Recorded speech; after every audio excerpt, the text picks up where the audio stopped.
আমি আপনাদের পক্ষে সব জায়গায় আওয়াজ তুলবো, আপনাদের পক্ষে থাকবে ইনশাআল্লাহ। আপনাদের দাবির যথেষ্ট যৌক্তিকতা আছে। একজন মানুষ পরিবার পরিজন নিয়ে সংসার চালাবার জন্য আপনারা যে বেতন পান তা দিয়ে আদৌ পরিবার চালানো সম্ভব না। এটা অমানবিক, অযৌক্তিক। আজকে বাংলাদেশের হাজার হাজার কোটি টাকা লুটেরারা লুট করে নিয়ে গেছে, হাজার হাজার কোটি টাকা পাচার করেছে, হাজার হাজার কোটি টাকা ধ্বংস করেছে, ব্যাংকগুলিকে লুটপাট করে তছনছ করে দিয়েছে। অথচ আজকে আমাদের গ্রাম পুলিশ কিন্তু তারা আজকে ক্ষুধার তাড়নায় আজকে রাস্তার মধ্যে শুয়ে আছে। তাদের অধিকারের জন্য তারা আজকে রাস্তার মধ্যে আছে, এই গরমের মধ্যে, রোদের মধ্যে।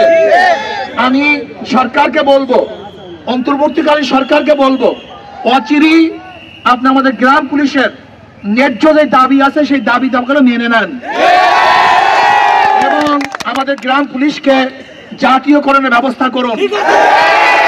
আমাদের গ্রাম পুলিশ ভাইরা যেন দুমুটা খেতে পারে, মোটা কাপড় পরতে পারে, তাদের বাচ্চাদের নিয়ে গিয়ে চলাফেরা করতে পারে, এই ব্যবস্থা অবশ্যই সরকার করতে হবে।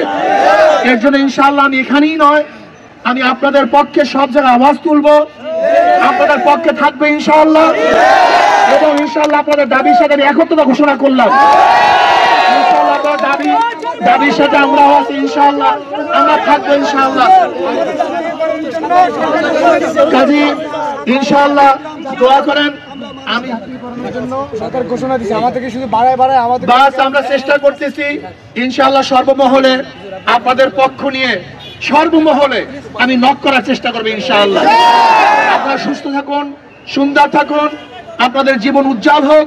আল্লাহ পাক আমাদের সবাইকে দুনিয়াতে ভালো রাখেন, ওপারও ভালো রাখেন, এই দোয়া করতেছি। আল্লাহ আমাদের সবাইকে কবুল করেন।